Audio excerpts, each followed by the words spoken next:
तो आज स्टार्ट करते हैं मेटलर्जी टॉपिक, है ना। मेटलर्जी टॉपिक में एक या दो क्वेश्चन आते हैं मेटलर्जी टॉपिक में, लेकिन प्रॉब्लम यही है कि गलत हो जाते हैं।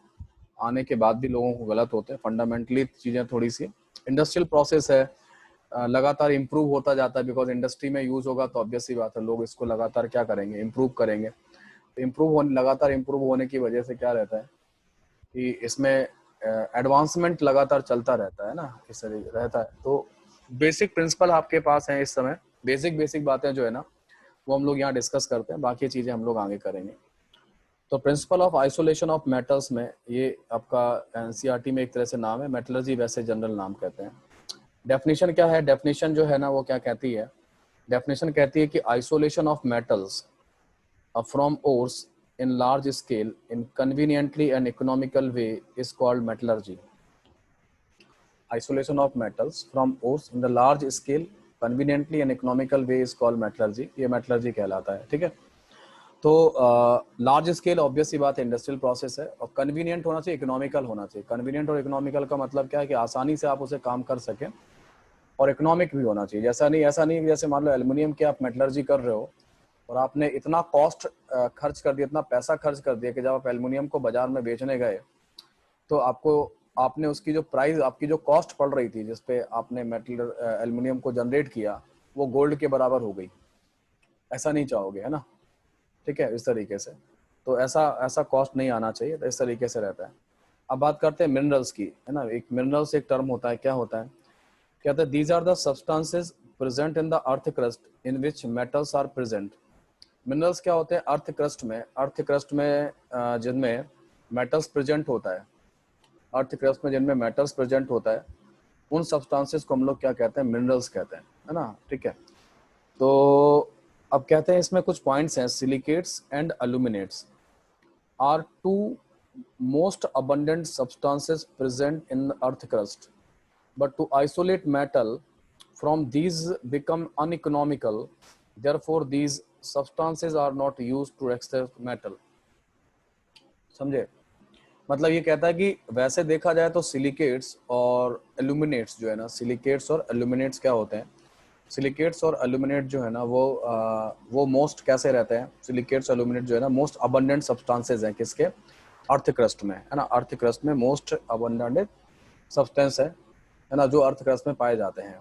लेकिन सिलिकेट से सिलिका, एल्यूमिनेट से एल्यूमिनियम निकालना सबसे ज्यादा क्या होता है ना, सबसे ज्यादा जो है ना मुश्किल काम है। मतलब उससे निकालना ज्यादा अन इकोनॉमिकल है, पैसे ज्यादा खर्च होंगे। तो सिलिकेट्स और एल्यूमिनेट्स को हम लोग क्या मानते हैं, ओर नहीं मानते हैं, है ना। सिलिकेट्स और एल्यूमिनेट्स को हम लोग ओर नहीं मानते हैं, है ना, ठीक है। सिलिकेट्स और एल्यूमिनेट्स को हम लोग ओर नहीं मानते हैं, ओके। तो ये जहाँ पे क्या लिखा है, percentage of abundance in the earth crust लिखा हुआ है। नॉन मेटल की बात करें तो ऑक्सीजन जो है ना सबसे ज्यादा है, दूसरे नंबर पे नाइट्रोजन है। और मेटल्स की बात करें तो मेटल में सिलिकॉन है, एल्युमिनियम है, Fe है, सोडियम है, पोटेशियम है, मैग्नीशियम, हाइड्रोजन है। ये कुछ ऑर्डर है जो सब्सटेंसेस पाए जाते हैं। नॉन मेटल्स में ऑक्सीजन एंड देन नाइट्रोजन, और मेटल्स में सिलिकॉन, एल्युमिनियम और ये सब पाया जाता है ना। इस तरीके से रहता है अर्थ क्रस्ट में। इसीलिए क्या होता है, ऑक्सीजन ज़्यादा होने की वजह से अर्थ क्रस्ट में जो मैक्सिमम और जो आपको मिलते हैं, ठीक है ना, वो कौन से होते हैं, वो ऑक्साइड्स होते हैं। समझ में आया, ऑक्साइड ओर्स की नंबर अगर आप लिस्ट बनाओ ओर्स की, तो आप ये पाओगे कि आपको ऑक्साइड ओर के नंबर सबसे ज़्यादा नजर आएंगे। तो इससे आपको पता चलेगा कि ऑक्साइड ओर सबसे ज़्यादा इसलिए होते हैं क्योंकि अर्थ क्रस्ट में ऑक्सीजन की एक्सेस है, ऑक्सीजन सबसे ज़्यादा है। तो इसी का क्या हुआ होगा, सिलिकॉन, एल्युमिनियम, आयरन वगैरह इन सब से क्या हुआ होगा, कॉम्बिनेशन हुआ होगा। तो ऑक्सीजन डिफरेंट एलिमेंट्स या डिफरेंट मेटल से कंबाइन करके क्या बनाएगी, मेटल ऑक्साइड्स बनाएगी, और मेटल ऑक्साइड बनाकर क्या होगा, उसी से ओर का जो है ना फॉर्मेशन होता है। आगे बढ़ते हैं डिस्कशन में, और इसमें और आगे बढ़ेंगे, है ना। हाँ, ये याद रखना पड़ेगा, टॉपिक थोड़ा सा याद करने जैसा है, लेकिन आप चिंता मत करो। इस टॉपिक का कार्तिक इतना अच्छा फ्लो है, अभी देखोगे आप, मतलब ये 1 आवर आपका मुश्किल से 1 आवर लिया करेगा जब भी आप इसे रिवाइज किया करोगे। बहुत अच्छे फ्लो में मैंने बनाया है इस टॉपिक को, और मेरे इसके फीडबैक भी हैं। बिकॉज मैंने कुछ जो बच्चे थे ना उनको मैंने जब पढ़ाया था तो उन्होंने नोट्स का जो फीडबैक दिया था कि सर नोट्स जो है ना 1 आवर में रिवाइज हो जाते हैं, तो इतना प्रॉपर फ्लो है। तो एक बार अभी थोड़ा टाइम लग सकता है, लेकिन वंस यू आप मिल जाएगा तो आपको हो जाएगा। अरे यार ये लेक्चर रिकॉर्ड नहीं हुआ, रिकॉर्ड होता है, ठीक है, इस तरीके से। तो यहाँ पे ऐसा रहने वाला है ना, ठीक है ना। अब हम लोग क्या करते हैं इसमें, इसमें जो काम हम लोग करेंगे है ना, उसमें क्या है कि ओर्स की बात करते हैं। तो ओर्स में क्या होगा, ओर्स की अगर बात करें तो ओर्स का डेफिनेशन क्या है वो पढ़िए। Naturally occurring substances from which metals can be conveniently, यहाँ देखिए क्या लिखा है, कन्वीनियंटली एंड इकोनॉमिकली एक्सट्रैक्टेड। एक ऐसा सब्सटेंस जो कि नेचुरली अकरिंग होगा, अर्थ क्रस्ट में होगा, और वहां से आप मेटल क्या निकाल पाओगे, कन्वीनियंटली और इकोनॉमिकली निकाल पाओगे, तो वो ओर कहलाएगा। यहाँ पे एक लैंग्वेज पढ़ी जाती है, that called therefore all ores are minerals but all minerals are not ores. Minerals क्या आते हैं, मिनरल्स भी वही डेफिनेशन है, पढ़ो मिनरल्स का डेफिनेशन क्या है, पढ़ो ये लिखा है मिनरल का डेफिनेशन, फिर से पढ़ लो, ये डेफिनेशन मिनरल्स का लिखा है। मिनरल भी यही कहता है कि the substances present in the earth in this metals are present. तो मिनरल भी कहता है कि वो सब्सटेंस जिनमें मेटल प्रेजेंट हो, और भी ये कहता है वो सब्सटेंस जिनमें मेटल प्रेजेंट हो। लेकिन और से क्या होता है, और से बोलो, और से क्या होता है, और से मेटल निकालना क्या है, आसान है डिफिकल्ट है, हाँ डिफिकल्ट है। और से आसान आसान है। और से कन्वीनियंटली एंड इकोनॉमिकली, ये है। और से मेटल निकालना आसान है, और मिनरल से मेटल निकालना, सर आसान भी हो सकता है और मतलब हाँ, मुश्किल भी हो सकता है। अगर वो मिनरल ओर है तो, है ना, तो फिर आसान हो जाएगा। और अगर वो मिनरल ही रहे, जैसे यहाँ लिखा है ना, क्या लिखा है, ये पढ़ो, ये क्या लिखा है, बिकम अनइकोनॉमिकल, है ना, ये लिखा है अनइकोनॉमिकल, कि इनसे कभी कभी क्या होता है, मिनरल से निकाल पाना क्या होता है, मेटल को अनइकोनॉमिकल होता है। इसीलिए जितने भी ओर्स हैं उन सबको आप मिनरल बोल सकते हो, लेकिन all ores are mineral but all minerals are not ore. कैसे, एग्जाम्पल के तौर पर हम बात करते हैं किले की। किले में आपको एल्युमिनियम दिख रहा है, किले के फार्मूले में, यस और नो, दिख रहा है। Yes sir. और बॉक्साइट में भी आपको क्या दिख रहा है, एल्युमिनियम दिख रहा है यस ना। सर। Yes sir. तो बॉक्साइट में भी एल्युमिनियम दिख रहा है और किले में भी एल्युमिनियम दिख रहा है। लेकिन आप जो एल्युमिनियम एक्सट्रैक्ट करते हो, जो वास्तव में इंडस्ट्री एल्युमिनियम में निकालती है, वो किससे निकालती है, बॉक्साइट से या किले से, मिट्टी से, बॉक्साइट से। बॉक्साइट से निकालती है। तो बॉक्साइट ओर है और किले क्या है, मिनरल। क्ले मिनरल है ना। अगर आप, ये क्ले मिनरल है, रुद्र बात समझ में आई, है ना, क्ले मिनरल हो जाएगा और ये क्या हो जाएगा, ये और हो जाएगा। इससे बॉक्साइट से वो एल्युमिनियम को निकालना, एल्युमिनियम को प्राप्त करना इकोनॉमिकल है, आसान है, कन्वीनियंट है। लेकिन किले में भी एल्युमिनियम है, लेकिन उससे निकालना क्या होगा, मुश्किल होगा। तो जिस सब्सटेंस को आप मेटलर्जी में यूज करते हो मेटल को एक्सट्रैक्ट करने के लिए, वो बेसिकली क्या कहलाता है, वो आपका ओर कहलाता है ना। आगे बात करते हैं। Since bauxite is more rich in aluminium, so extraction of aluminium is carried out by bauxite ore. यहाँ पे ARE लिखा है, ORE लिख देना, है ना, इस तरीके से हो जाएगा। आ रहा है समझ में, है ना, तो इस तरीके से ही हो जाएगा। तो आपको यहाँ तक आते आते आपने क्या क्या सीखा, आपने सीखा कि अर्थ क्रस्ट में सबसे ज्यादा अबंडेंस किस चीज की है, ऑक्सीजन की। एज ए नॉन मेटल में ऑक्सीजन की है। और अगर हाँ। मेटल्स की बात करें तो सिलिकॉन, एल्यूमिनियम। सिलिकॉन। सिलिकॉन, और उनके कंपाउंड की बात करें तो सिलिकेट्स और एल्यूमिनेट सबसे ज्यादा पाए जाते हैं, ठीक है। What is the difference between mineral and ओर,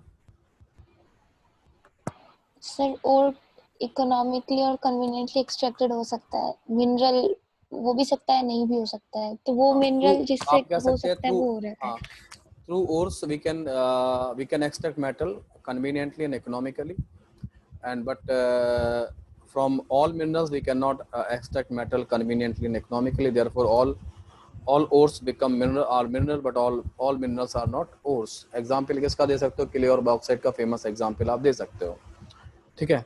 अब आते हैं हम लोग टाइप्स ऑफ ओर्स पर, कि ओर कितने तरीके के होते हैं, उस पर काम करते हैं। तो टाइप्स ऑफ ओर की डिस्कशन में आ जाते हैं। और टाइप्स ऑफ ओर का जो डिस्कशन है हमारा, उसको देखते हैं कि कितने तरीके के ओर जो है ना वो होते हैं, कितने तरीके के ओर जो है ना वो होते हैं, उस पर काम करते हैं। तो सबसे पहले हम लोग बात करते हैं इसमें, और वो है कि टाइप्स ऑफ ओर में, ये है, ये हेडिंग है। तो दो तरीके के ओर्स जो है ना होते हैं, एक तो है कंबाइंड ओर और नेटिव ओर, है ना। सबसे पहले जो मेजर क्लासिफिकेशन है ओर्स का वो दो तरीके का, एक तो कंबाइंड ओर और एक नेटिव ओर। नेटिव मतलब ये फ्री रहते हैं ना, ये फ्रीली एग्जिस्ट करते हैं, ये फ्रीली एग्जिस्ट करेंगे, ये किसी से केमिकली कंबाइंड नहीं करते हैं। कंबाइंड ओर मतलब जो है ना वो कैसे करेंगे, वो exist in the form of compound, exist in the form of compound, combined form में होंगे, इन the form of compound exist करेंगे। तो उस कैटेगरी में अगर हम कंबाइंड ओर को अगर हम आगे लेके चलें तो कंबाइंड ओर में पहली कैटेगरी ऑक्साइड ओर्स का, तो मैंने आपको बताई था कि ऑक्साइड ओर्स आपको ज़्यादा मिलते हैं बिकॉज ऑक्सीजन का जो परसेंटेज है अर्थ क्रस्ट में क्या है, ज़्यादा है। तो सबसे पहला ओर है हेमेटाइट ओर, आपको याद रखना पड़ेगा, it is Fe2O3, Fe3O4 that called magnetite, ठीक है, ये होता है Fe3O4 जो होगा वो मैग्नेटाइट कहलाता है। SnO2 को हम लोग टिन स्टोन या कैसेट्राइट कहते हैं, Cu2 को हम क्यूप्राइट कहते हैं। तो ये ओर का जो है ना नाम आपको मालूम होना चाहिए। कभी कभी केवल नेमिंग वाले ऐसे क्वेश्चन भी आते हैं जहाँ पे केवल एक लेफ्ट हैंड साइड में ओर का नाम लिखा हुआ, इधर फार्मूला लिखा है, या फार्मूला लिखा है नेमिंग लिखा है, तो मैच कराने का भी क्वेश्चन, इस तरह के क्वेश्चन भी आ चुके हैं कि किस नाम से किस ओर को जाना जाता है और उसके फार्मूले को मैच कराना होता है। तो दैट काइंड ऑफ क्वेश्चंस भी यहाँ पे पूछे गए हैं। अब बारी है किसकी, सर ये सल्फाइड ओर। जितने के नाम लिखे हैं ये सारे याद करने होंगे? बिल्कुल, मैंने बहुत इसेंशियल बनाया हुआ है आपको, इसको आप याद, ऐसा नहीं कि आपको वन टाइम में याद कर लेने हैं। मेरा सजेशन ये रहता है कि इसको आप बार बार जो है ना थोड़ा थोड़ा देखते रहना, और एग्जाम टाइम में लास्ट में जितना आपको समझ में आए उतना समझ लेना। दो पार्ट में मेटलर्जी डिवाइड हो जाएगा, एक याद करने वाला पार्ट, एक समझ वाला पार्ट। समझ वाला पार्ट में क्वेश्चन ज़्यादा आते हैं, याद करने वाले पार्ट में क्वेश्चन कम आते हैं। तो ये वाला पार्ट थोड़ा सा आपको लास्ट मोमेंट पे आप कर लीजिएगा, बाकी समझ वाला पार्ट आपकी माइंड में हमेशा मेंटेन रहेगा, ऐसे कर लेना। ठीक है रुद्र? यस हर्षदीप, क्या पूछना चाहते हो, बोलो। सर नॉन मेटल्स के अंदर सबसे अबंडेंट ऑक्सीजन है, नाइट्रोजन नहीं है? नाइट्रोजन नहीं होगा, दूसरे नंबर पे है नाइट्रोजन शायद, देखो। ओके हाँ, सर। है ना? नाइट्रोजन तो वैसे 78% है ना नहीं, एयर में है, एयर में रहेगी, है ना? सॉलिड फॉर्म में जो अर्थ क्रस्ट की बात हो रही है, एयर में 79% नाइट्रोजन है। ठीक है, देन हम लोग बात करते हैं सल्फाइड ओर की, है ना? सल्फाइड ओर की बात करें तो सल्फाइड ओर में पीबीएस को हम लोग गैलेना बोलते हैं, Ag2S सिल्वर का ओर है, अर्जेंटाइट बोला जाता है, CuS जो है ना कॉपर का कॉपर ग्लांस बोला जाता है, CuFeS2 कॉपर पायराइट, कॉपर का ओर है। मोस्ट ऑफ द कॉपर जो एक्सट्रैक्ट होता है पूरी दुनिया में वो कॉपर पायराइट से निकाला जाता है। Fe2 that called iron pyrite, fools gold भी कहलाता है ना? येलो कलर का होता है, मूर्खों का सोना कहलाता है, फूल्स गोल्ड भी कहलाता है। ठीक है, आगे भी पढ़ोगे इसके बारे में थोड़ा सा। ये आपके क्या हो गए, ये जो है ना सल्फर का कलर येलो कलर का होता है, इसका भी येलोइश होता है, इसलिए वो ऐसा लगता है कि वो सोने जैसा दिखता है, लेकिन एक्चुअली सोना होता नहीं है। जब सॉलिड स्टेट में दिखाई देता है ना सोने जैसा दिखाई देगा, बट ऐसा होता नहीं है ना। हैलाइड ओर क्या हैलाइड ओर में कौन ऐसे NaCl है, ये आपका KCl MgCl2 6s2 एक कार्डिनलाइट ओर होता है ना, वो कार्डिनलाइट ओर होता है। ठीक है, ओके। नाउ अब हम लोग बात करते हैं कि ओर कंटेनिंग ऑक्सो एनायंस, है ना, ओर कंटेनिंग ऑक्सो एनायंस, है ना, ओर कंटेनिंग ऑक्सो एनायंस। तो ऑक्सो एनायंस जो होंगे ओर कंटेनिंग ऑक्सो एनायंस में कार्बोनेट आयन, ऑक्साइड आयन और सल्फेट आयन और फास्फेट आयन, ये मतलब ऑक्सो एनायंस है। ऑक्सो एनायंस समझते हैं आप लोग? ऑक्सो एनायंस सर जिसमें ऑक्सीजन प्रेजेंट हो?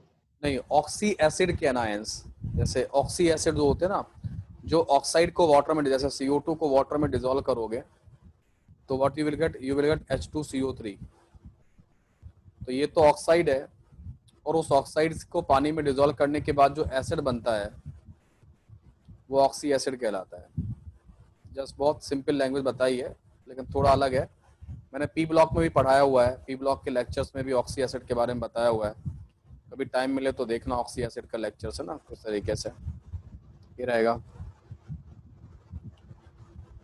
तो ये ऑक्सो एनायंस है। जैसे आपने मान लो N2O5 है, तो N2O5 को क्या किया, पानी में डिसॉल्व कराया। N2O5 को पानी में डिसॉल्व करोगे तो you will get HNO3 nitric acid, है ना। तो ये आपका ऑक्साइड है और ये वाटर में डिसॉल्व करके क्या हो जाएगा, ये नाइट्रिक एसिड हो जाएगा। तो इस तरीके से जो ऑक्सी एसिड था जिसका नाम था H2CO3, ये कार्बोनिक एसिड था।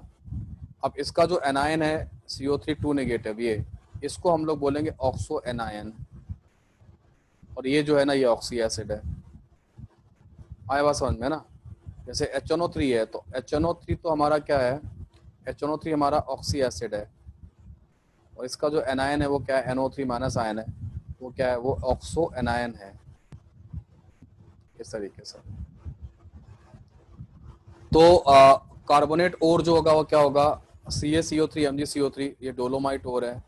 MgCO3 जो है ना मैग्नेटाइट और है। FeCO3 जो है ना सिडराइट और है। इस तरीके से रहता है ना। सर मैंने पढ़ा था कहीं कि सर एक जो मेटल है सर कई और से एक्सट्रैक्ट किया जा सकता है, तो सर एक ये मेटल, कई हाँ और एक्सट्रैक्ट किया जा सकता है। हाँ हो सकता है ना, जैसे मतलब जो मोस्ट, जैसे आप ऐसे समझो आयरन जो है ना वो सिडराइट में भी है, आयरन जो है ना वो मैग्नेटाइट में भी है, और उसमें भी है, हेमेटाइट में भी, हेमेटाइट में भी है। इस तरीके से है।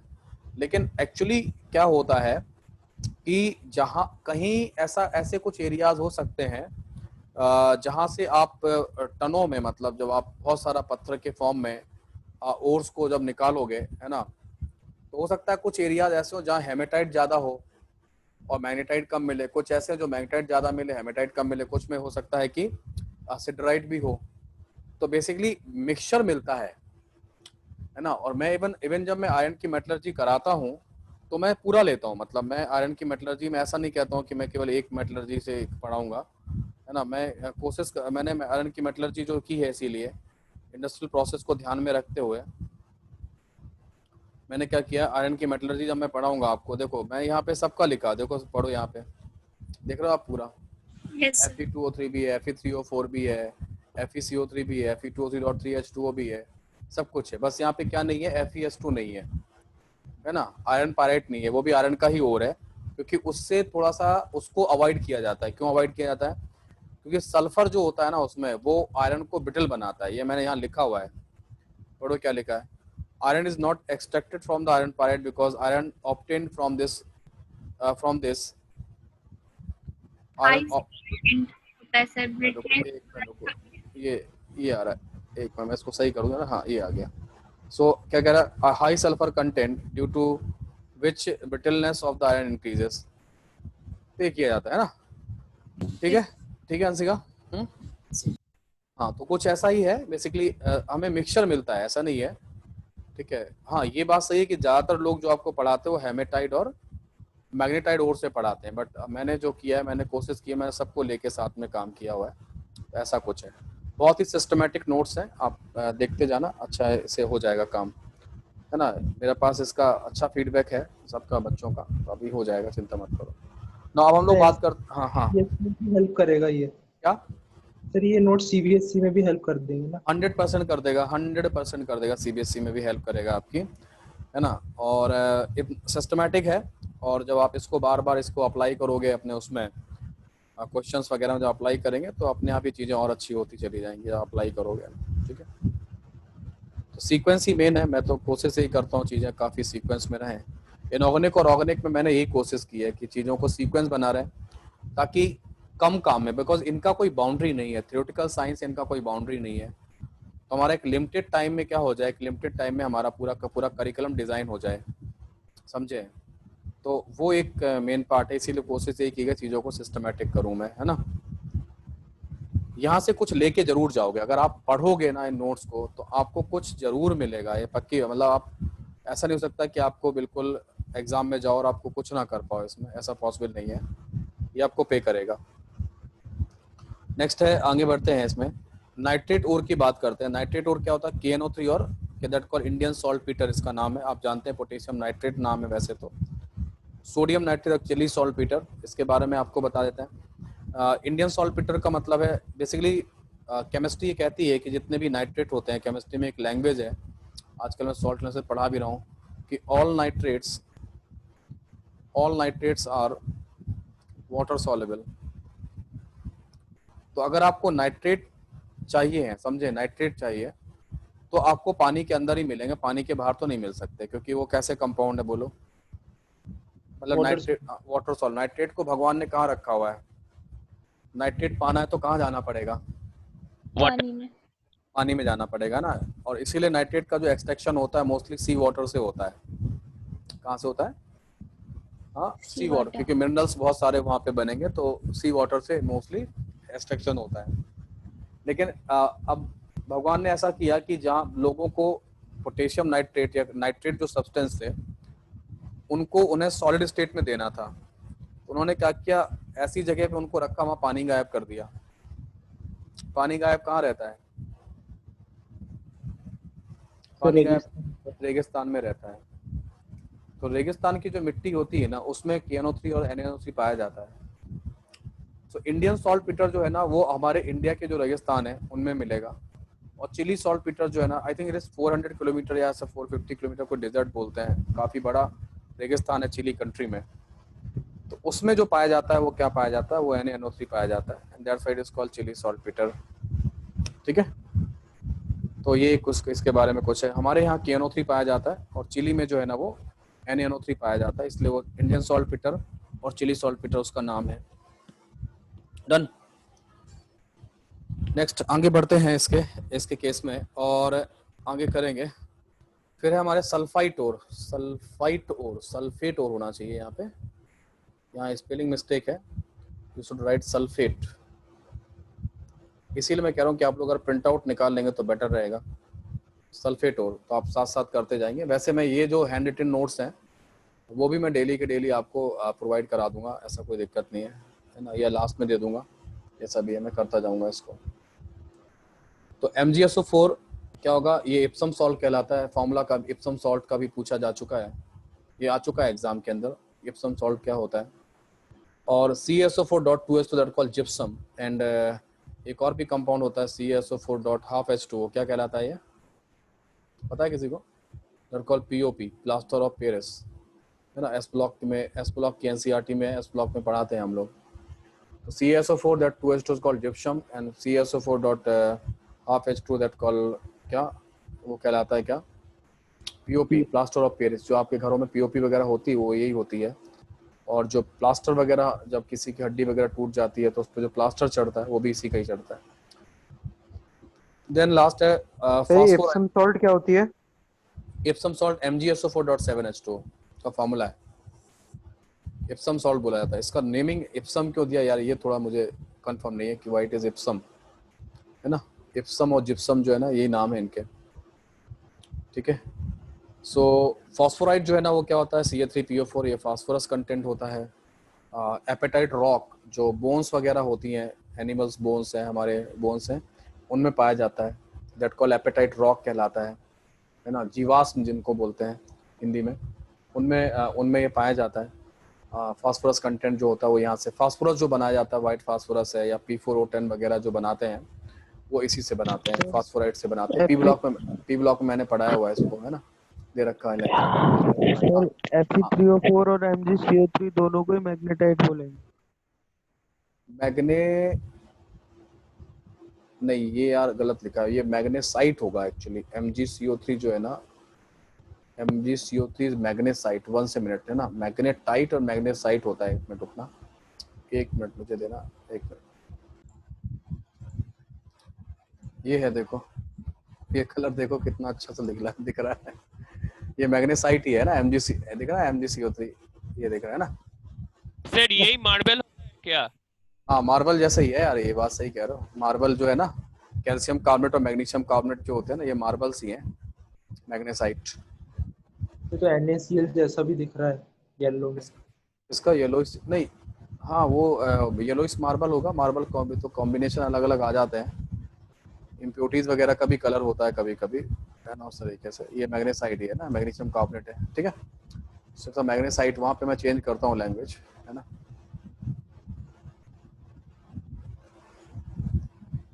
ठीक हो जाएगा, 1 मिनट रुको।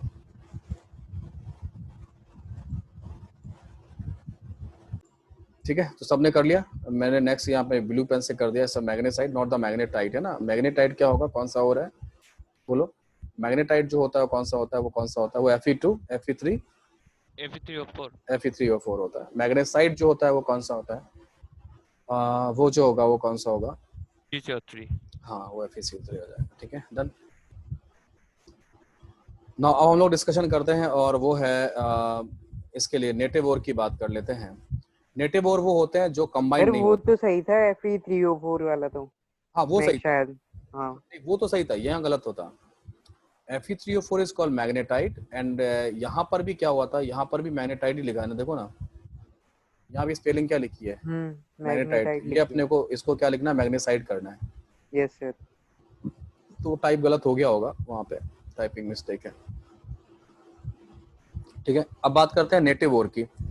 तो नेटिव ओर में क्या होगा, these ore exist in the pure metallic state. ये जो ओर्स हैं ये प्योर मेटालिक स्टेट में एग्जिस्ट करेंगे। नेटिव ओर्स हैं, लम्स जो होते हैं उस तरीके से है ना, ढेर नगेट्स को लम्स ही ये कहलाते हैं। These can exist in as a lumps of pure metals, is called nuggets, है ना, इस तरीके से। और inert metals exist as a native ore, example platinum, gold, silver, mercury वगैरह जो है ना ये रहते हैं ना, इस तरीके से रहते हैं। तो ये लम्स जो है ना इसके फॉर्म में एग्जिस्ट करते हैं। We can go for some photographs. क्या होगा इसका,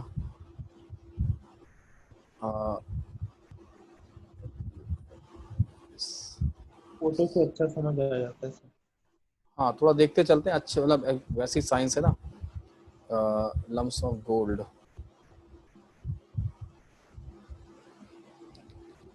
प्रैक्टिकल साइंस है तो थोड़ा सा लम्स का कोई डेफिनेशन वगैरह आ रहा है क्या,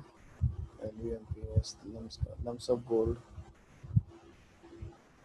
ये है, इस तरीके से रहेगा, ये है, दिख रहा है ना ऐसा कुछ।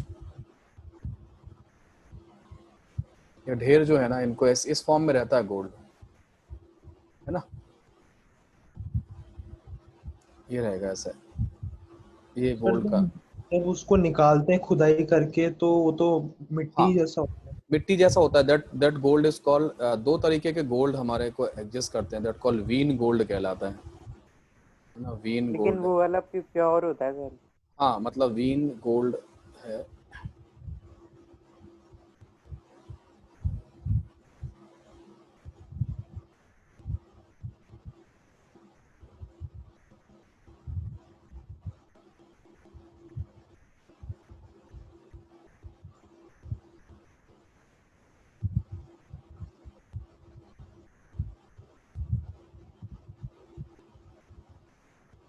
Wien gold and placer gold जो होता है, इसमें आ क्यों नहीं रहा है,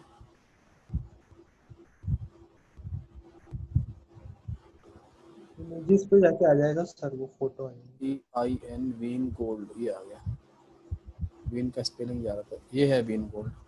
वीन मतलब है ना नस, नसें जो होती है ना इस तरीके से आता है, देखो ठीक है, ये है बेसिकली, ऐसा रहता है गोल्ड जो है ना, ऐसा रहता है, वीन गोल्ड कहलाता है, इसी फॉर्म में ये रहता है। वीन मतलब वेंस जो होती है ना, वेंस वाली हमारी नसें जो होती है ना, है ना, उस जैसा नहीं दिख रहा है थोड़ा सा, देखो ना, फील आ रहा है ना कहीं कहीं पे।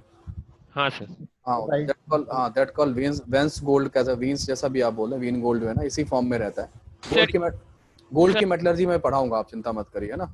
हाँ बोलो। सर इस गोल्ड में गोल्ड से क्या शीट बनाया जा सकता है ना, शीट वगैरह जो, वीन गोल्ड से नहीं मतलब वो इससे तो नहीं बनेगा ऐसे तो ये नहीं, इसको तो फिर इसको रिफाइंड करेंगे ना, अभी तो ये तो उस फॉर्म में, रॉ फॉर्म में है ना। लेकिन हाँ ये है कि ये मोस्ट, क्योंकि ये कंबाइंड किसी से करता नहीं है ना, तो ये आपको नेटिव फॉर्म में, ये कंबाइंड किसी कंपाउंड के फॉर्म में आपको नहीं मिल रहा है, बात समझ रहे हो।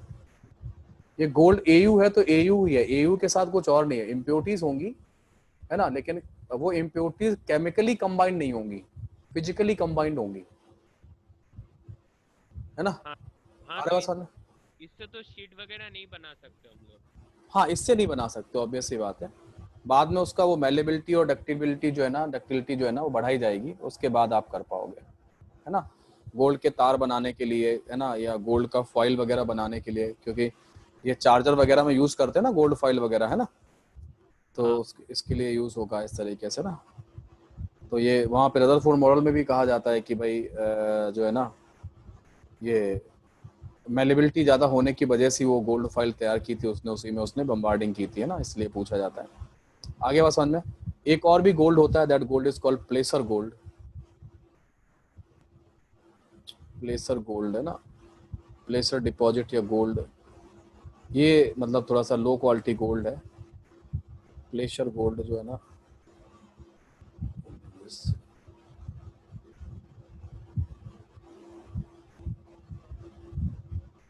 ये मिट्टी के फॉर्म में रहेगा, मतलब इस तरीके का ये है, मान लो इस तरीके से, ये ऐसा कुछ है ना। ये प्लेसर गोल्ड है ना, इस तरीके से ये प्लेसर गोल्ड है। दो तरीके का गोल्ड मिलता है ऐसे करके, है ना, ये रहेगा। Done Kartik, doubt clear? Yes sir. है ना। तो इस तरीके से नेटिव और है लम्प्स जो है ना इस फॉर्म में पाए जाते हैं। ये तो ये जो है ना इन पे हम लोग काम कर रहे थे, ये डिस्कशन हो गया हमारा, है ना। सर इसके क्या हुआ? बिस्किट्स नहीं, वो बाद में ये सब रिफाइंड करके जो है ना गोल्ड को लाया जाता है, ठीक है। बिस्किट्स के लिए, वो सब चीज़ों के लिए जो है ना बनाई जाती है, वो सब अलग बनाए बाद में आता है ना, उसके बाद है। तो ये तो जो है ना गोल्ड माइंस वगैरह जहाँ पे हैं, और उस तरीके से उनको क्या करना है, उनको वो गवर्नमेंट उनको राइट बेचती है, और फिर वो लोग एक्सट्रैक्ट करते हैं, उसको रिफाइंड करते हैं, और रिफाइंड करने के बाद वो उसको यूज़ के फॉर्म में लाते हैं कि वो यूज़ किया जा सके डिफरेंट कामों में, है ना, ऐसा कुछ है।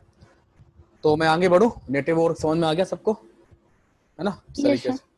तो नेटिव और कंप्लीट कर लिया, आगे बढ़ते हैं और इसमें चलते हैं, और इसमें है हमारा नेक्स्ट जो हम टर्म यूज़ करते हैं, that term is called gangue और मैट्रिक्स, है ना। गैंग और मैट्रिक्स की बात करते हैं।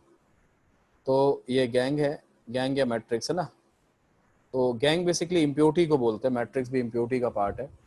बड़ा अच्छा डेफिनेशन मैंने लिख दिया यहाँ पे, impurities in the form of soil, stone, silicates that are present in ore, these rocky, and ये गलत लिखा है यहाँ पे, करना अर्दी, EARTHY,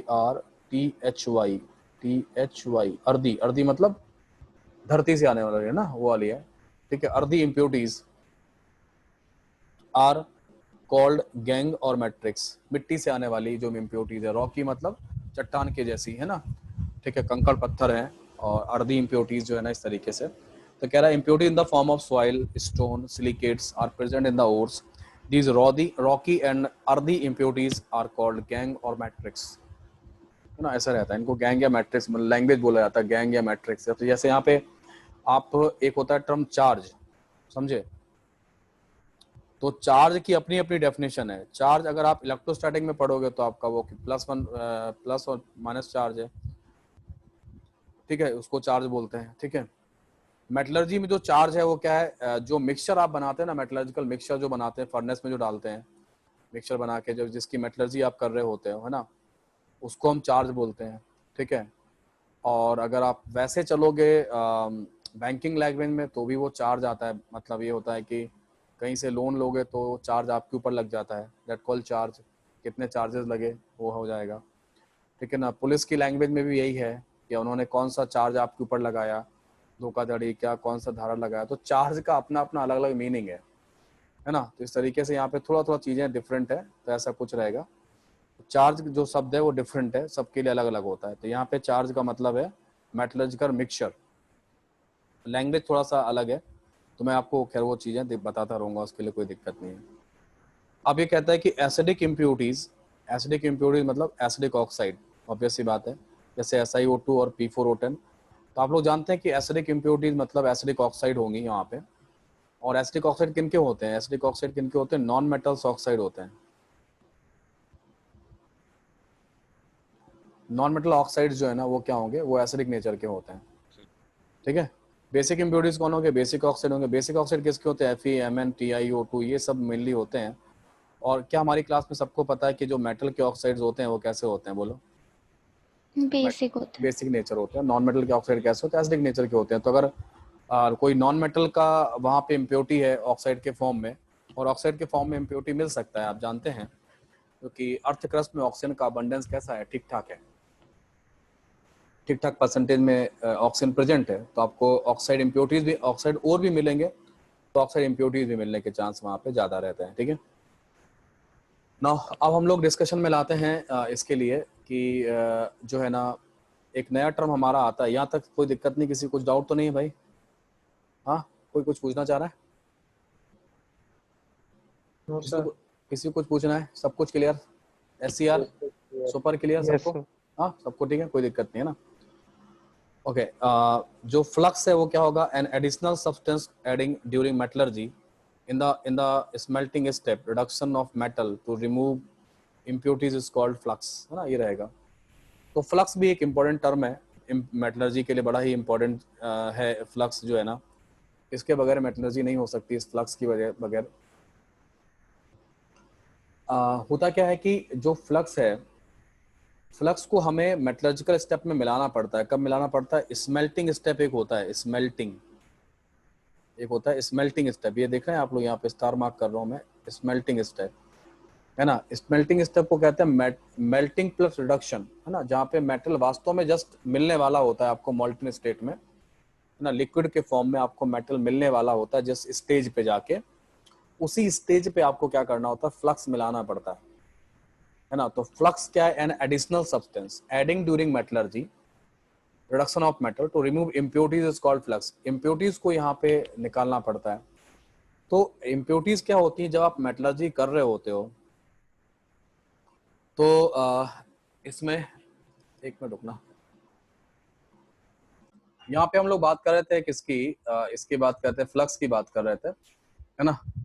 तो अब जो फ्लक्स है वो हम कहाँ मिलाएंगे, फ्लक्स हम मिलाएंगे स्मेल्टिंग स्टेप में। स्मेल्टिंग मतलब मेल्टिंग प्लस रिडक्शन, आगे मैं स्मेल्टिंग को भी डिटेल में लूंगा, आप चिंता मत कीजिए उसमें। अब इसके केस में क्या रहता है कि जो फ्लक्स है, आखिर वो फ्लक्स क्यों मिलाया जाता है, उसका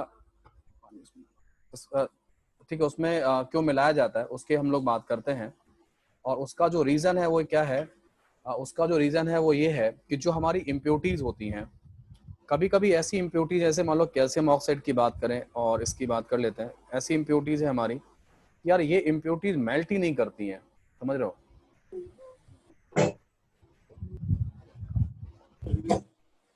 इम्प्योरिटीज का जो रिमूव करने का तरीका है ना, जो उसका रिमूव करने का जो तरीका है वो क्या है, या तो इम्प्योरिटीज जो है ना वो क्या कर जाएं, इम्प्योरिटीज वेपराइज कर जाएं, इम्प्योरिटीज वेपराइज कर जाएं। तो वेपराइज कर जाएंगी तो क्या होगा, इम्प्योरिटीज जब वेपराइज कर जाएंगी तो भी कोई समस्या नहीं है। फर्नेस के जो आउटलेट्स होते हैं, है ना, जहाँ से एयर वगैरह बाहर जा सकती है, ठीक है, धुआं वगैरह बाहर निकल, वहां से इम्प्योरिटीज बाहर निकल जाए तो आपके लिए बड़ा अच्छा हो जाएगा। यार इम्प्योरिटीज जो है ना वो बाहर चली गई, है ना, यहाँ से निकल जाए इम्प्योरिटीज, सबसे अच्छा आपके लिए ये रहेगा, है ना, ऐसा। दूसरा तरीका क्या है, दूसरा तरीका ये है कि इम्प्योरिटीज मेल्ट कर जाएं तो हम उन्हें क्या कर सकते हैं, उन्हें जो है ना स्किम्ड ऑफ, मतलब जैसे वो निकालते हैं ना, ये मलाई निकालते हैं दूध से, है ना, दैट कॉल्ड स्किमिंग, है ना, दैट स्किमिंग कहलाती है। उस तरीके से भी हम लोग क्या कर सकते हैं, निकाल सकते हैं। लेकिन कुछ ऐसी इम्प्योरिटीज होती हैं जिनके मेल्टिंग पॉइंट बहुत हाई होते हैं, कैल्शियम ऑक्साइड, आयरन ऑक्साइड वगैरह के मेल्टिंग पॉइंट बहुत हाई होते हैं। ये मेटल मेल्ट हो जाता है लेकिन ये मेल्ट नहीं होती हैं, इनका एक प्रॉब्लम ये रहता है। और ये मेटल के साथ, फिर मेटल तो मेल्ट हो गया, ये सॉलिड है तो ये मेटल के साथ चली जाएंगी, तो मेटल फिर आपको इम्प्योर मिलेगा, वो आप चाहोगे नहीं ज्यादा इम्प्योरिटी वहां आए। तो हम लोग क्या करते हैं, फ्लक्स मिलाते हैं। फ्लक्स का काम क्या होता है, फ्लक्स एक सब्सटेंस बनाता है। ये समझिएगा, जो बेसिक वर्क है फ्लक्स का वो क्या है, जो बेसिक वर्क है फ्लक्स का वो मैं आपको समझाता हूँ। मैं इसको हटा रहा हूँ और बेसिक वर्क समझाता हूँ कि आखिर फ्लक्स कर क्या रहा है। तो फ्लक्स जो कर रहा है वो क्या कर रहा है, फ्लक्स जो कर रहा है वो इम्प्योरिटीज के साथ फ्लक्स कंबाइन करता है और एक सब्सटेंस बनाता है। उस सब्सटेंस का नाम है स्लैग। स्लैग जो होता है वो इजिली मेल्ट हो जाता है, इजिली मेल्टेड, इसका मेल्टिंग पॉइंट कम होता है, इजिली फ्यूजिबल कहलाता है, फ्यूजिबल आगे लिखा हुआ है, पढ़ा दूंगा मैं फिलहाल इसको अपनी लैंग्वेज में लिख रहा हूँ, इजिली मेल्टेड, है ना। तो जो है ना आसानी से जो क्या हो जाता है, आसानी से मेल्ट कर जाता है, और ये आपके लिए फायदा होता है, ये आसानी से मेल्ट कर जाता है। और मेल्ट करने का एक फायदा ये भी है कि ये क्या करता है, ये लिक्विड मेटल के ऊपर तैरने लगता है। तो लिक्विड मेटल होता है, ये लिक्विड मेटल है मान लो, इसके ऊपर ये जो है ना लिक्विड के फॉर्म में जो है ना स्लैग जो है ना रहता है, और ये मेटल है, मान लो ये मेटल है और ये स्लैग है। तो स्लैग क्या करता है, स्लैग मेटल को डायरेक्ट एयर के कांटेक्ट में नहीं आने देता है। यहाँ मान लो एयर है ऊपर में, तो एयर जो है ना वो स्लैग के कांटेक्ट में तो आती है लेकिन मेटल के कांटेक्ट में नहीं आ पाती, बिकॉज उसके ऊपर मेटल के लिक्विड मेटल के ऊपर में स्लैग का लिक्विड जो है ना वो तैर रहा होता है। उससे क्या होता है, जो मेटल बनता है उसका ऑक्सीडेशन नहीं हो पाता है। वरना हाई टेम्परेचर कंडीशन में जब आप मेटलर्जी कर रहे हो, मेटलर्जी ऑब्वियस सी बात है कि आप हाई टेम्परेचर कंडीशन में करते हो, तो वहां पे क्या होगा, वहां पे मेटल के ऑक्सीडाइज होने के चांसेस रहेंगे और आप नहीं चाहोगे ऐसा। आप मेटल को प्योर फॉर्म में चाहोगे, आप उसका ऑक्साइड नहीं चाहते हैं, तो ये भी फायदा हो जाता है। तो ये है बेसिकली, अगर कोई कहता है कि यार फ्लक्स का क्या बेसिक यूज है, तो आप ये कह सकते हो कि इम्प्योरिटीज को मेल्टेड कंडीशन में हटाने का जो तरीका है ना, वो क्या है, वो फ्लक्स है। हाँ, और मेल्टेड कंडीशन वाले सब्सटेंस का नाम क्या दिया था, स्लैग दिया जाता है। क्या नाम दिया था, स्लैग। हिंदी में इसको धातुमल बोलते हैं। क्या बोलते हैं, धातुमल। ठीक है, तो ऐसा रहता है। अब ये काम, अब बेसिक रिएक्शन कैसे होता है, जैसे मान लो एसिडिक फ्लक्स की बात करें, तो एसिडिक फ्लक्स कुछ नहीं होते यार, एसिडिक ऑक्साइड ही होते हैं। Acidic flux are nothing but acidic oxide, और एसिड ऑक्साइड मतलब नॉन मेटल के ऑक्साइड्स होते हैं। अब अगर आपकी मेटलर्जी में बेसिक इंप्योरिटीज एग्जिस्ट कर रही हैं, आपको पहले से पता रहता है कि यार यहाँ बेसिक इंप्योरिटीज मिलेंगी, तो अगर बेसिक इंप्योरिटीज किसकी होंगी, ऑब्वियस सी बात है मेटल्स की होंगी। तो उसमें आप क्या कर सकते हो, एसिडिक ऑक्साइड, समझे, एसिडिक फ्लक्स का मतलब है कि आप एसिडिक ऑक्साइड जो है ना, जैसे सिलिका, मिट्टी, क्या कर सकते हो, वो मिला दो, तो वो एसिडिक ऑक्साइड बेसिक इंप्योरिटी से कंबाइन करके क्या बनाएगा, स्लैग बना लेगा, और स्लैग मेल्ट कर जाएगा। ठीक है, एसिडिक ऑक्साइड बेसिक ऑक्साइड से कंबाइन करके स्लैग बना लेगा, स्लैग मेल्ट कर जाएगा, लिक्विड फॉर्म में है, और ये मेटल के ऊपर तैरने लगेगा। उसको हम स्किम कर लेंगे, मतलब स्किम्ड कर लेंगे, मतलब जैसे मलाई निकालते हैं ना दूध से, वैसे करके यूं करके हटा लेंगे उसको, है ना। ये यहाँ जाएगा, ये ऐसे करके इस तरीके से आ जाएगा, ये रहता है। तो ये तरीका है बेसिकली इसमें, इसकी हम लोग बात करने का तरीका जो है ना, इस तरीके से काम करते हैं इसमें, है ना। वैसे अगर आपके पास बेसिक फ्लक्स की बात करें, तो basic flux basically nothing but the basic oxide है। बेसिक ऑक्साइड किसके होंगे, बेसिक ऑक्साइड जो होंगे वो मेटल्स के होंगे। और अगर आपके पास इम्प्योरिटी एसिडिक है आपकी मेटलर्जिकल प्रोसेस में, जैसे SiO2, देखो SiO2 यहाँ पे क्या था, इसमें SiO2 यहाँ पे फ्लक्स है, और वही SiO2 यहाँ इम्प्योरिटी है, तो कैल्शियम ऑक्साइड फ्लक्स बन गया है। कैल्शियम ऑक्साइड बेसिक नेचर का है, मेटल का ऑक्साइड है, वो एसिडिक इम्प्योरिटी से कंबाइन करके क्या बनाता है, स्लैग बनाता है। जैसे यहाँ पे कैल्शियम, ये मेटल का ऑक्साइड है, बेसिक है, P4O10 जो है ना, वो एसिडिक ऑक्साइड आपको पता है नॉन मेटल का है, उससे कंबाइन करके क्या बनेगा, स्लैग बनेगा। ऐसा कुछ होता है। सर हाँ बोलो। सर यहाँ पे तो मतलब अगर अपन को बेसिक इम्प्योरिटी मिलानी है तो उसमें एसिडिक इम्प्योरिटी मिला दो। बस सीधी बात है, आपको अगर आपके पास बेसिक इम्प्योरिटी है तो बाहर से आपको एसिडिक, बेसिक इम्प्योरिटी किस फॉर्म में है, किस फॉर्म में है बोलो, वो भी सॉलिड। ना, वो भी ऑक्साइड के फॉर्म में है यस सर, ऑक्साइड। है ना, वो भी आपकी ऑक्साइड के फॉर्म में। तो ऑक्साइड के फॉर्म में अगर आपके पास बेसिक इम्प्योरिटी है, तो आप बाहर से क्या मिला दो, एसिडिक इम्प्योरिटी। एसिडिक। जो आप एसिडिक इम्प्योरिटी मिलाओगे वो आपका एसिडिक फ्लक्स है। यस। ठीक है, और एसिडिक फ्लक्स के जब बेसिक इम्प्योरिटी से कंबाइन करें, क्या कौन सा सब्सटेंस बनाता है, स्लैग। स्लैग बनाता है। स्लैग का फॉर्मेशन किस तरीके की रिएक्शन से होगा, एसिड बेस या redox? Sir acid base. Acid base reaction से होता है। अब एसिड बेस जो थ्योरीज हैं उनमें से कौन सी थ्योरी को ये फॉलो करता है, हाँ, एसिड बेस जो थ्योरीज होती हैं उनमें से जो बेसिकली आपने जो अभी पढ़ा, क्या पढ़ा आपने, पढ़ा कि जो है ना, आपने पढ़ा कि एसिडिक इम्प्योरिटी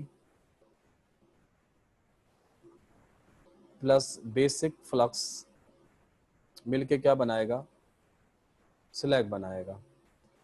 ठीक है, या फिर आपने पढ़ा कि बेसिक इम्प्योरिटी होगी और एसिडिक फ्लक्स होगा, तो मिलके क्या बना देगा, मिलके बना देगा स्लैग, ऐसे बना देगा। ओके, है ना, ये रहेगा। अब एसिडिक ऑक्साइड बेसिकली हो क्या रहा है, अगर हम इन दोनों को देखें, इन दोनों को देखें, तो नेट में ये हो रहा है ना, नेट में क्या हो रहा है, नेट में ऐसा हो रहा है कि एसिडिक ऑक्साइड और बेसिक ऑक्साइड दोनों कंबाइन करके क्या बना रहे हैं, स्लैग बना रहे हैं। तो स्लैग अपने आप में क्या एक सॉल्ट होगा या नहीं होगा, बोलो। Yes sir. होगा नहीं होगा। एसिड बेस मिलके क्या बनाते हैं, सॉल्ट प्लस वाटर बनाते हैं, वो एक्वस मीडियम में बनाते हैं।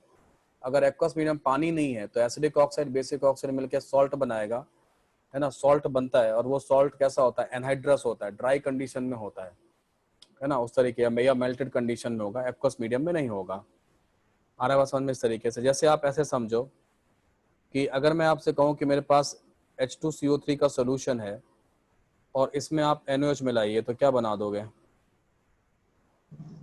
क्या बनाओगे, Na2 CO3। प्लस 2H2 बनाओगे, या सुनो। Yes sir. अब मैं आपसे कहता हूँ कि मेरे को पानी नहीं चाहिए, मतलब ये क्या है, ये एसिड है और ये बेस है, ये मिलके क्या बना रहा है, सॉल्ट प्लस वाटर बना रहा है। ये ऐसा कब होता है, एसिड बेस मिलके, एसिड क्या है, सोल्यूशन है भाई, ये पानी है इसके में, बेसिक क्या है, बेस, बेसिक सोल्यूशन है, यहाँ पानी प्रेजेंट है, इसलिए सॉल्ट प्लस वाटर बन रहा है। अगर सोचो पानी ना प्रेजेंट हो, अर्थ क्रस्ट की बात करें जहाँ वाटर नहीं प्रेजेंट है, तो क्या होगा, पानी प्रेजेंट नहीं होगा तो पता है ये क्या बन जाएगा, इससे पानी हटाओ तो ये CO2 बन जाएगा। ये क्या बना, ये बना एसिडिक ऑक्साइड, क्या बना, एसिडिक ऑक्साइड बना। ओके, इससे क्या करो, इससे भी पानी हटाओ तो ये क्या बन जाएगा पता है, ये बन जाएगा Na2O। ये क्या बन जाएगा, बेसिक ऑक्साइड बन जाएगा, क्या बन जाएगा, बेसिक ऑक्साइड बन जाएगा। और इसके बाद जो क्या करोगे, इसमें कंबाइन कराओगे तो यू विल गेट Na2CO3, ये सॉल्ट बन जाएगा, यहाँ पानी नहीं बनेगा। फील आया, फील आया कि मेटलर्जी में कौन सा रिएक्शन हो रहा होगा, बोलो। हाँ एसिड बेस। हाँ, बेस कौन सा, ऑक्साइड का हो रहा है या सॉल्यूशंस का हो रहा है, सर ऑक्साइड्स का हो रहा है। ऑक्साइड्स का हो रहा ऑक्साइड का। है ना, ऑक्साइड्स का होगा, क्योंकि मेटलर्जी में पानी नहीं मिलेगा तुमको, है ना। मेटलर्जी में जो है ना, वो आपको एक्वस मीडियम नहीं मिलेगा कहीं भी। मेटलर्जी में you will not get the aqueous medium during the metallurgical process, है ना। कंसंट्रेशन प्रोसेस में जरूर मिलेगा, जब मेटलर्जी का एक स्टेप होता है उसमें, that called concentration of ore, वहां मिल सकता है पानी। लेकिन प्रॉपर मेटलर्जिकल प्रोसेस में जहाँ पे आप मेटल निकालते हैं, वहां तो आपको वाटर की उम्मीद नहीं करनी चाहिए, ठीक है। ओके, हाँ सर अगर ऑक्साइड्स का रिएक्शन होता है तो अपना सॉल्ट सॉलिड स्टेट में आएगा। हाँ, यस, और क्या आएगा सॉलिड स्टेट में ना। लेकिन वहाँ मेटलर्जी में तो क्या हो रहा है कि टेम्परेचर बहुत हाई है ना, तो मेल्ट कर गया वो solid substance. Yes sir. Sir वही, क्योंकि बेसिक इम्प्योरिटीज भी और एसिडिक प्लस ऑक्साइड है तो स्लैग लिक्विड में आ रहा है ना। इसीलिए स्लैग पहले सॉलिड में बना होगा, बाद में मेल्ट कर गया होगा, यस सर। है ना। क्योंकि स्लैग का जो सॉल्ट, ऐसे जो स्लैग बनते हैं ना, इनके मेल्टिंग पॉइंट कम होते हैं। स्लैग का जो होता है ना, ठीक है, ये जो है ना, स्लैग के बारे में मैंने लिखा है यहाँ पे, चाहो तो मैं एक बार स्लैग पढ़ा देता हूँ और उसके बाद हम लोग थोड़ा सा और डिटेल में चले जाएंगे इसमें। ये लिखा है स्लैग के बारे में, पढ़िए, ये लिखा है मैंने स्लैग के बारे में, दिख रहा है आप लोगों को? Yes sir. तो स्लैग क्या है, पढ़िए। दिस इज हाईली फ्यूजिबल, क्या लिखा है, लो मेल्टिंग पॉइंट सब्सटेंस।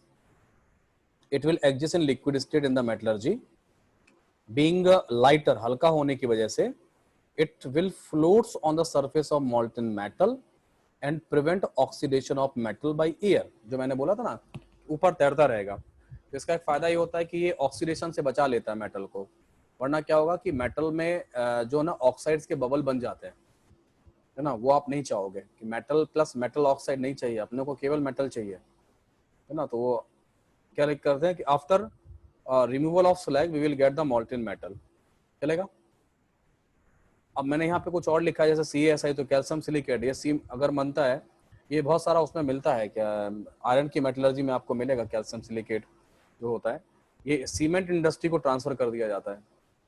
और जो ये होता है Ca3PO4 वोल्टाइस ना, कैल्शियम फॉस्फेट, ये फर्टिलाइजर इंडस्ट्री को ट्रांसफर कर दिया जाता है ना। जब आप मेटल के साथ साथ इसको भी तो निकालोगे, लास्ट स्टेप ही होता है ना। जब जस्ट मेटल निकलने वाला होता है तभी ये बन रहा होता है, तो लास्ट स्टेप में निकलना, इसको दोबारा रिसाइकिल तो करना नहीं है, तो इसको क्या करना है, इसको निकाल के बाहर फेंकते हैं। और जब ये ठंडा हो जाता है, सॉल्डिफाई हो जाता है, तो जैसे कैल्शियम सिलिकेट है वहाँ पे सीमेंट इंडस्ट्री चला जाता है। फॉस्फेट जो है ना, वो फास्फोरस के जो होता है, ट्रिपल फॉस्फेट होता है, ट्रिपल सुपर फॉस्फेट और सुपर फॉस्फेट जो होते हैं ना, क्या होते हैं ये फास्फोरस के, क्या होते हैं, फर्टिलाइजर्स होते हैं, उनको बनाने में काम आता है। और सिलिकेट जो होते हैं, आपने अगर आप देख लो, चाहे तो गूगल कर लीजिएगा, सीमेंट का कंपोजिशन देखिएगा और उसमें आपको सिलिकेट जो है ना वो मैक्सिमम अमाउंट में मिलेंगे। सिलिकेट मैक्सिमम अमाउंट में मिलता है क्योंकि सिलिकेट का स्ट्रक्चर निडल लाइक स्ट्रक्चर होता है, इस तरीके से इंटरलॉकिंग हो जाती है सीमेंट में ऐसे करके, जो निडल शेप का स्ट्रक्चर होता है यूं करके इंटरलॉक्ड होते हैं ऐसे करके। तो सिलिकेट की लॉकिंग बहुत अच्छी होती है, इंटरलॉक्ड होते हैं, इसलिए सीमेंट बहुत हार्ड हो जाता है पानी वगैरह लेने के बाद, है ना, हार्ड हो जाता है, इसीलिए हार्ड हो जाता है क्योंकि उनमें सिलिकेट्स हैं और सिलिकेट्स बहुत अच्छा इंटरलॉक्ड करते हैं। तो सिलेक्ट क्लियर है आप लोगों को, या सुनो? हाँ, सबको सिलेक्ट Yes, क्लियर है ना? अब सिलेक्ट कैसे हो रहा है, थोड़ा सा सिलेक्ट के बारे में हम और डिस्कशन करते हैं, क्योंकि ये जेई मेन में एक बार क्वेश्चन आया था इस पर और हम लोग इस पे काम कर लेते हैं अपना, कोई दिक्कत नहीं है। बेसिकली ये तो बात सही है कि आप लोग इस बात से एग्री करते हो कि जो सिलेक्ट का फॉर्मेशन है, तो फॉर्मेशन जो सिलेक्ट फॉर्मेशन जो है ना, बेसिकली इस बात से अपनी क्लास में सभी लोग एग्री करते हैं कि select formation is a acid base reaction, या सुनो, है या नहीं है?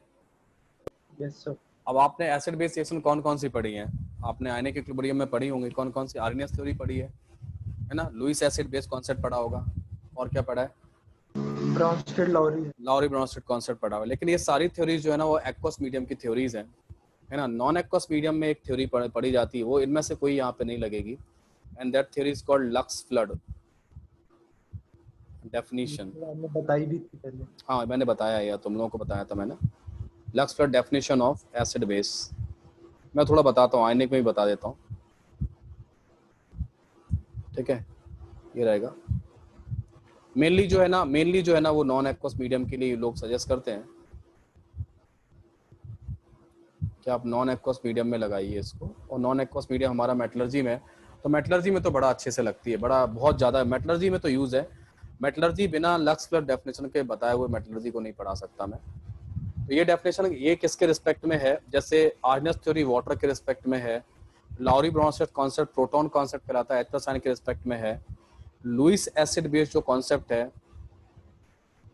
वो किसके रिस्पेक्ट में है? वो लोन पेयर के रिस्पेक्ट में, लोन पेयर डोनर तो बेस, लोन पेयर एक्सेप्टर तो एसिड, ऐसे करके रहता है।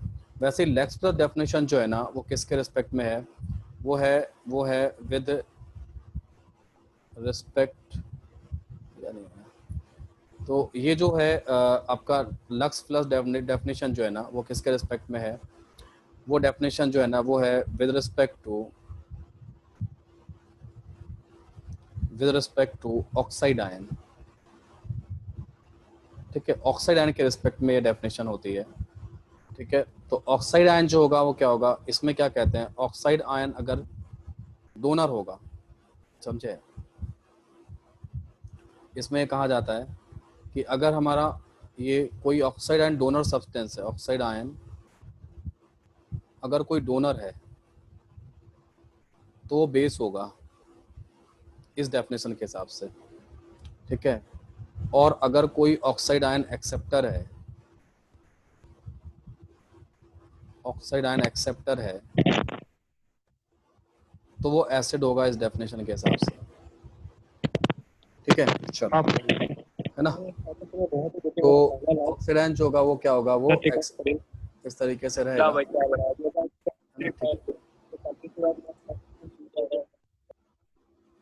तो ऑक्साइड आयन जो होगा वो क्या करेगा? वो जो है ना वो क्या होगा, वो उसके रिस्पेक्ट में डिसाइड करते हैं।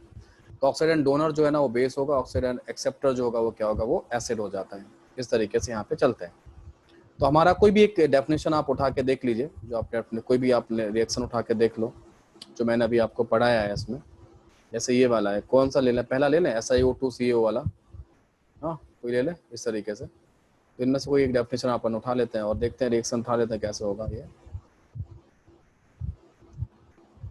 तो इसमें यहाँ पर जो कैल्शियम ऑक्साइड है और SiO2 जो है ना, ये मिलके क्या बनाते हैं? ये मिलके बनाते हैं CaSiO3, ये बना रहे हैं। तो ये रिएक्शन कैसे हो रही है बेसिकली आप इसको ऑब्जर्व करो। ये इसका नाम क्या है? इसका नाम है कैल्शियम सिलिकेट। इसका नाम कैल्शियम सिलिकेट है। इसमें क्या है? इसमें है कैल्शियम 2 पॉजिटिव आयन और SiO3 2 नेगेटिव आयन, ऐसे है। तो ये दोनों मिलके कैसे, आपको पता है यार कि ये बेसिक ऑक्साइड, आप जानते हैं कि ये बेसिक ऑक्साइड है, आपको पहले से पता है, और ये एसिडिक ऑक्साइड है, ये आपको पहले से पता है। लेकिन और ये आपको कैसे पता चला? आपने कहा मेटल का ऑक्साइड होगा सर, कैल्शियम मेटल है तो बेसिक ऑक्साइड होगा, और सिलिकॉन नॉन मेटल है तो उसका ऑक्साइड एसिडिक होगा। बट मैं आपसे कह रहा हूँ कि आप इस नॉलेज को मत यूज कीजिए और आप लक्स फ्लड डेफिनेशन लगाइए। इसको मैं हटा रहा हूँ। अब इसमें चल क्या रहा है समझना ध्यान से।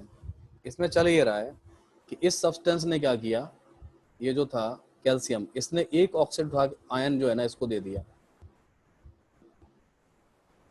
इसके पास क्या सिचुएशन थी? इसके पास सिचुएशन थी कि कैल्शियम 2 पॉजिटिव आयन होगा और ऑक्साइड आयन होगा। तो ये जो ऑक्साइड आयन होगा, ये जो ऑक्साइड आयन है ना, ये वाला, ये दोनों मिलके क्या कर रहे हैं? ये दोनों मिलके बना रहे हैं SiO3 2 नेगेटिव बना रहे हैं। अब समझे, ये जो कैल्शियम 2 पॉजिटिव आयन है ये वाला, और ये कैटायन और ये एनायन मिलते हैं, और ये दोनों मिलके क्या बनाते हैं? ये दोनों मिलके आयनिक कंपाउंड बनाते हैं। आयनिक कंपाउंड बनाते हैं मतलब ये मिलके क्या बनाते हैं? ये मिलके सॉल्ट बनाते हैं। यही सॉल्ट क्या होता है? ये सॉल्ट जो है ना वो इजीली क्या हो जाता है? इजीली मेल्टेड हो जाता है, क्योंकि ये इजीली फ्यूज है, क्योंकि ये इसका मेल्टिंग पॉइंट क्या है? लो मेल्टिंग पॉइंट है, ऐसे करके। तो यहाँ पे ऑक्साइड एंड डोनर कौन है बताओ मुझे? सर इसने कैल्शियम। Calcium oxide. तो calcium oxide oxide and donor है तो क्या बन जाएगा? बेस। और SiO2 क्या बन जाएगा? एक्सेप्टर है तो क्या बन जाएगा? एसिड। तो लक्स फ्लड डेफिनेशन भी बता रही है कि ये कैल्शियम ऑक्साइड भी एसिडिक और बेस है। क्लियर हुआ या नहीं हुआ बोलो? Yes sir. इस तरीके से आप कर सकते हो। वैसे ही दूसरा रिएक्शन है आपको, जैसे मैंने ये किया था, कौन सा? जैसे मैंने ये किया था Na2O और अभी मैंने CO2 लिखा था, तो ये बना Na2CO3 बना। तो यहाँ से क्या होगा? इसके पास क्या होगा? इसमें 2 Na+ आयन है और यहाँ पे ऑक्साइड आयन है। तो ये दोनों मिलके आपस में क्या करेंगे? ठीक है, CO3 2 नेगेटिव हो जाता है इस तरीके से, है ना? आ रहा है समझ में? और ये 2 Na+ जो है ना, ये वाले 2 Na+ और ये आपका CO3 2 नेगेटिव, ये दोनों आपस में कंबाइन करके क्या बना लेंगे? आयनिक कंपाउंड बनेगा। कैटायन और एनायन के बीच में आयनिक कंपाउंड बनेगा, और वो आयनिक कंपाउंड कैसा होगा? सॉल्ट होगा, वो ये सॉल्ट बनेगा। तो यहाँ पे ऑक्साइड एंड डोनर कौन है? Sir Na2O। Na2O। सो Na2O बिकम एसिड और बेस? बेस। बेस। बेस। तो ये बेस हो जाएगा, और CO2 जो होगा वो क्या हो जाएगा? वो एसिड हो जाएगा, ऐसा होगा। ठीक है। H2O को आप ऑक्साइड मान सकते हो क्या? H2O ऑक्साइड है क्या? नहीं यस सर, हाइड्रोजन ऑक्साइड। नहीं, हाइड्रोजन का ऑक्साइड माना जाता है H2O को। लेकिन वो तो कभी ऑक्सीजन देते ही नहीं, वो तो H+ OH- में डिसोसिएट कर जाता है। H+ आयन और OH- में OH- आयन में डिसोसिएट कर जाता है। हाँ बिल्कुल सही है। नहीं, तो उसको कैसे ऑक्साइड डोनर हम लोग मान ले? हाँ बेसिकली होता क्या है कि सिचुएशन कुछ ऐसी आती है, जैसे Na2O जो आता है ना, Na2O का जब पानी में मिलाते हो तो ये क्या बनाता है? 2 NOH बनाता है ना। इसको भी हम ऐसे ही समझ सकते हैं बेसिकली कि ये 2 Na+ आयन है और ये ऑक्साइड आयन है। ऑक्साइड आयन जब पानी में पहुंचता है ना, तो इसकी ये ऐसे बनाने की टेंडेंसी है। इसका इक्विलिब्रियम कांस्टेंट काफ़ी ज़्यादा हाई होता है, वेरी हाई इक्विलिब्रियम कांस्टेंट रहता है, समझे? तो स्वप्निल, ये जो 2 OH आयन बन के आए हैं ना, ये वाले 2 OH आयन और ये 2 Na+ आयन दिख रहे हैं आपको?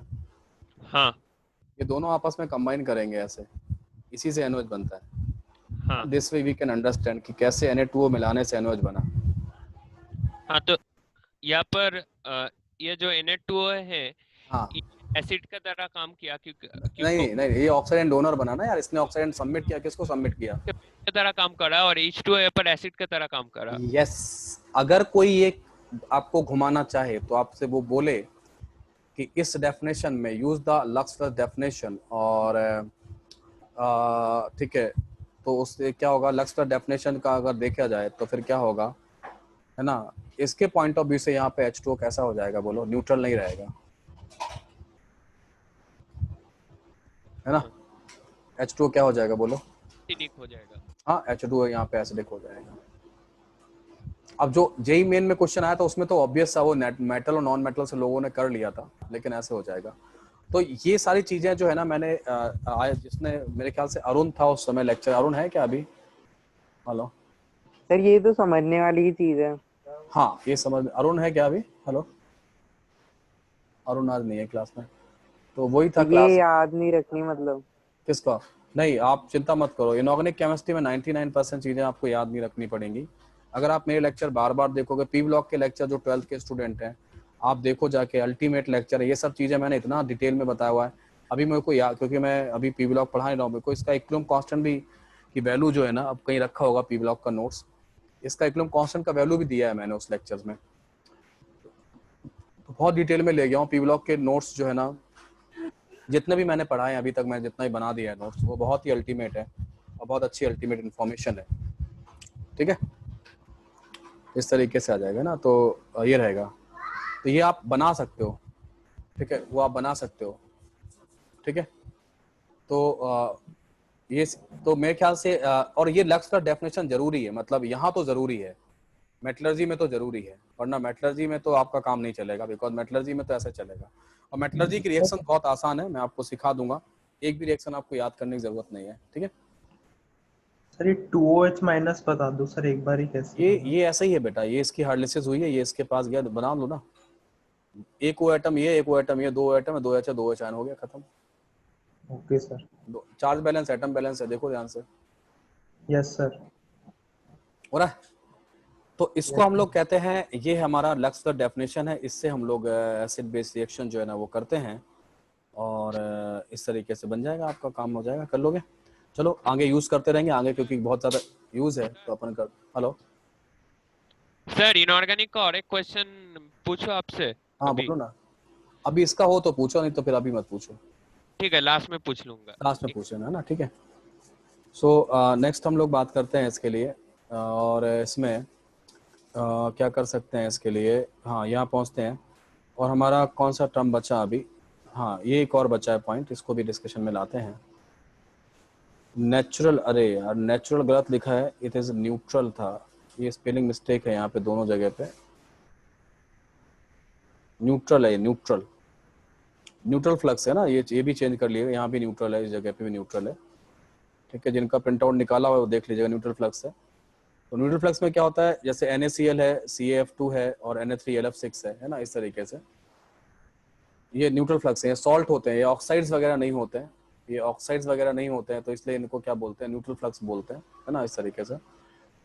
तो ये न्यूट्रल फ्लक्स क्या करते हैं, जैसे फ्लोरोस्फार है, क्रायोलाइट है, ये सब जो है ना, flux are used to decrease the melting point of the electrolyte and also increase the electric conductance of the electrolyte, है ना, electrolyte conductance of the electrolyte, ये इस काम में यूज किए जाते हैं। कुछ ऐसी मेटलर्जीज हैं जहां पर हम न्यूट्रल फ्लक्स मिलाते हैं, न्यूट्रल फ्लक्स मोस्टली ऑक्साइड्स नहीं होते हैं, मोस्टली सॉल्ट होते हैं, है ना, सॉल्ट होते हैं, और जैसे CaF2 है, Na3LF6 है, ये आपको बता दूं कि जब हम एल्युमिनियम की मेटलर्जी करते हैं तो उसमें हम क्रायोलाइट मिलाते हैं। क्रायोलाइट क्या करता है, मेल्टिंग पॉइंट डिक्रीज करता है एल्युमिनियम का, कहाँ से, 2050 डिग्री सेल्सियस से 900 डिग्री सेल्सियस, है ना, 2050 डिग्री सेल्सियस से 900 डिग्री सेल्सियस तक ले जाता है, ताकि इसका डिकम्पोजिशन आसान हो जाए, एल्युमिनियम 3+ आयन इजीली मिल जाए और जाके कैथोड पे डिपॉजिट हो जाए।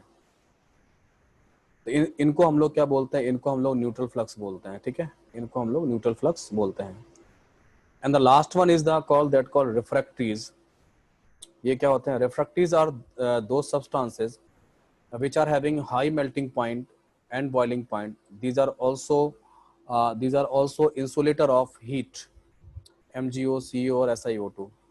बेसिकली आपने देखा होगा कि जब हम लोग खुले बर्तन पे खाना बनाते हैं, चूल्हे वगैरह पे खाना कभी पकते देखा हो आप लोगों ने, जो बर्तन होते हैं ना उनके नीचे मिट्टी लगा ली जाती है ऐसे करके, है ना, तो जो मिट्टी लगाते हैं वो रिफ्रैक्टरीज होती है, वो एक्चुअली हीट का, जो मेटल का बर्तन होता है तो बहुत जल्दी हीट पकड़ता है, ठीक है, तो उसको मतलब उसके खराब होने के चांस भी रहते हैं, है ना, मेटल के, और साथ में हीट का एनवायरनमेंट, क्योंकि जो चीज़ जल्दी हीट एब्जॉर्ब करती है तो जल्दी क्या करती है, जल्दी हीट रिलीज भी करती है। तो एक तो हीट का एनवायरनमेंट बना रहे ऐसे करके, तो ये रिफ्रैक्टिव्स लगाए जाते हैं।